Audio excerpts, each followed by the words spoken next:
দেখা দরকার যে রান্নাবান্না হয় প্রায় সময়, যেহেতু আমরা এখান থেকে খাই।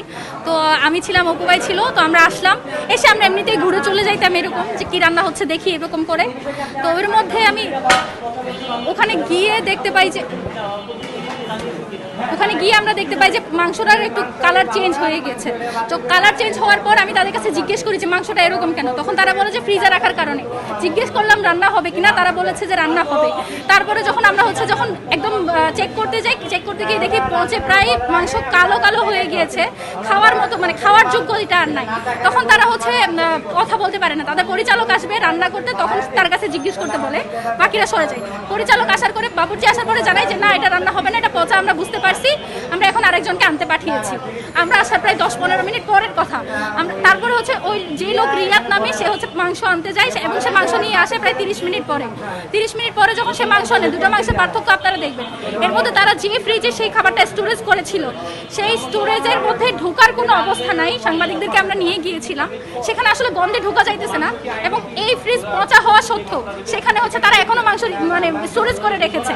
এবং এই যে মাংসটা তারা ফেলে দেয়নি, যেখানে তারা রান্না বান্না করবে, রান্নার উপকরণ যেখানে রাখা সেখানে রেখেছে। এবং সবচেয়ে বড় কথা, তারা অস্বীকার করে যে মাংস রান্না হবে। কিন্তু আমরা দেখতে পেয়েছি মাংস কষানো অলমোস্ট, মশলা কষানো অলমোস্ট শেষ পর্যায়ে আমরা এখানে আসি, তারা দিয়ে দিবে এই মুমেন্টে। যদি মাংস আনতে পাঠায়ও থাকে, কেউ তো আর 50 মিনিট আগে থেকে মশলা কষানো শুরু করে না। এইটুকু মশলা কষানো অলমোস্ট শেষের পথে আমরা আসার পর তারা মাংস আনতে পাঠায়, 40 মিনিট পরে মাংস নিয়ে আসে। তো এই মাংস যে কিনেছে সেটার যে ভাউচার, সেটা আমরা দেখতে চেয়েছি, সেটাও তারা দেখাতে পারেনি। এই মাংস কখন কেনা হয়েছে, একবার বলা হয়েছে সকালবেলা, একবার বলা হয়েছে রাত্রিবেলা, আবার বলা হয়েছে আরও আগে স্টোরেজ করা ছিল। তো এটার মধ্যে আসলে কোনো কিছুরই কোনো মিল নাই। বিশ্ববিদ্যালয় প্রশাসন এখানে ভর্তুকি দেয়, সেই ভর্তুকির টাকায় যে জিনিস কেনা হচ্ছে সেটার কোনো তদারকি করা হয় না। এটার পরিচালনার দায়িত্বে আছেন ফারজানা বাসার টিসি, যিনি পরিচালক। তাকে কল দিয়েছিলাম, তিনি জানান তিনি তো আর পচা মাংস রান্না করতে বলেন না, এটা লায়াবিলিটি তো তার না।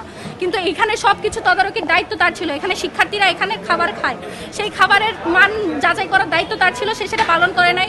আমরা ঢাকা বিশ্ববিদ্যালয় কেন্দ্রীয় ছাত্র সংসদ ডাকসু থেকে আমাদের যেটুকু দায়িত্ব ছিল শিক্ষার্থীদের কাছে খবরটা পৌঁছে দেওয়া, প্রশাসনকে জানানো।